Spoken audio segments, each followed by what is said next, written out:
સુરેન્દ્રનગર જિલ્લા પોલીસ દ્વારા ખોટા આક્ષેપો સાથે વિડીયો બનાવડાવી સોશિયલ મીડિયામાં અપલોડ કરાવી લોકોને બ્લેકમેઇલ કરી રૂપિયા પડાવતા 07 શખ્સોને ઝડપી પાડ્યા। વિડીયો બનાવી અપલોડ કરનાર યુવક યોગેન્દ્ર ઉર્ફે સોલંકીને અગાઉ ઝડપી પાડ્યો હતો। ત્યારબાદ તેના મોબાઈલમાંથી અપલોડ કરેલ વિડીયોના આધારે પોલીસે 07 શખ્સોને ઝડપી લીધા। મૂળ સુરેન્દ્રનગરના પોપટપરા વિસ્તારમાં અને કલકતા રહેતા યુવક યોગેન્દ્ર ઉર્ફે બકરો સોલંકી પાસે અલગ અલગ સરકારી કર્મચારી, પ્રતિષ્ઠિત નાગરિકો અને મહિલાઓના વિડીયો બનાવડાવ્યા હતા।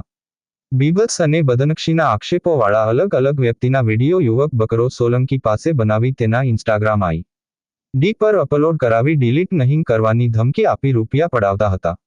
Byte Girishkumar Pandya, deputy IG Surendranagar, Kalpesh Vadher, Surendranagar.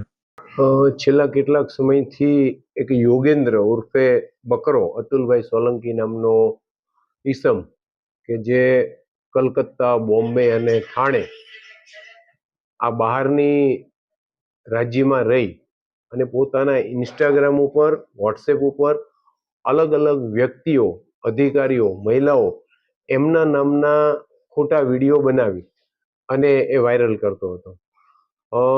હમણાં જ થોડા સમય પહેલા એક પેરોલ ફરલોના કર્મચારી વિજયસિંહ એમના નામનો એક વિડીયો બનાવેલો હતો, જે સબબનો એક ગુનો નોંધાયેલો હતો।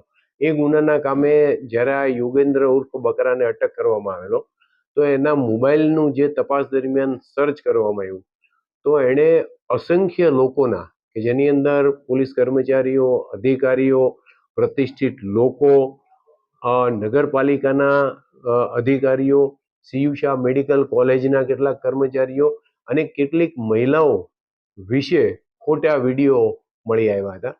આ બધા વિડીયો પાછળ એની ઊંડાણપૂર્વક તપાસ કરી તો આ વ્યક્તિ જે છે એમને સુરેન્દ્રનગરની અંદરથી કેટલાક લોકો કે જે ખરેખર પત્રકાર નથી પરંતુ વોટ્સએપ અને યુટ્યુબ ચેનલો ચલાવે છે એવા લોકો અહીંયાથી એમને ખોટી માહિતી પૂરી પાડતા હતા અને જે વ્યક્તિ છે એમની પાસેથી પૈસા પડાવવાનું એક આખું ષડયંત્ર હતું।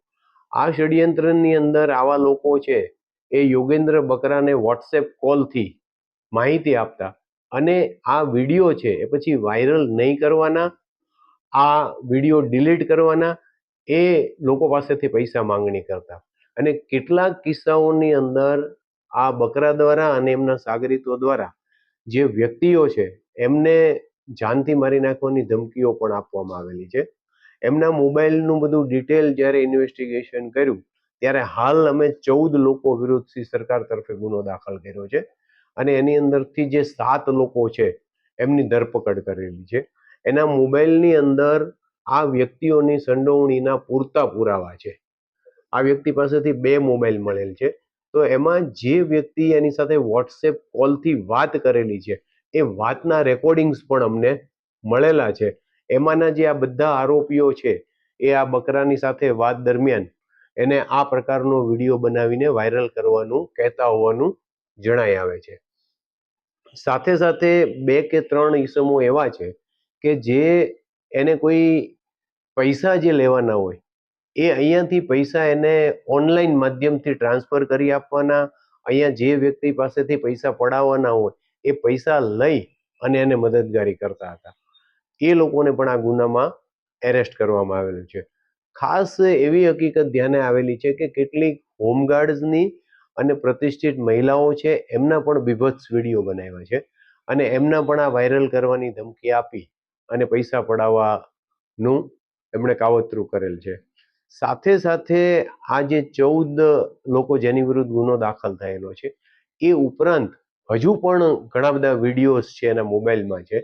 હાલ અમે જે સ્ક્રુટિની કરેલા છે આ વિડીયો એ પૈકી આવતા દિવસોની અંદર બીજા વિડીયોઝ છે એ પણ સ્ક્રુટિની થશે અને એમાં પણ જેની સંડોવણી હશે એ લોકો વિરુદ્ધ આ ગુનાની અંદર પણ કાર્યવાહી થશે અને ભવિષ્યમાં જરૂર જણાય તો બીજા ગુનાઓ પણ દાખલ થશે।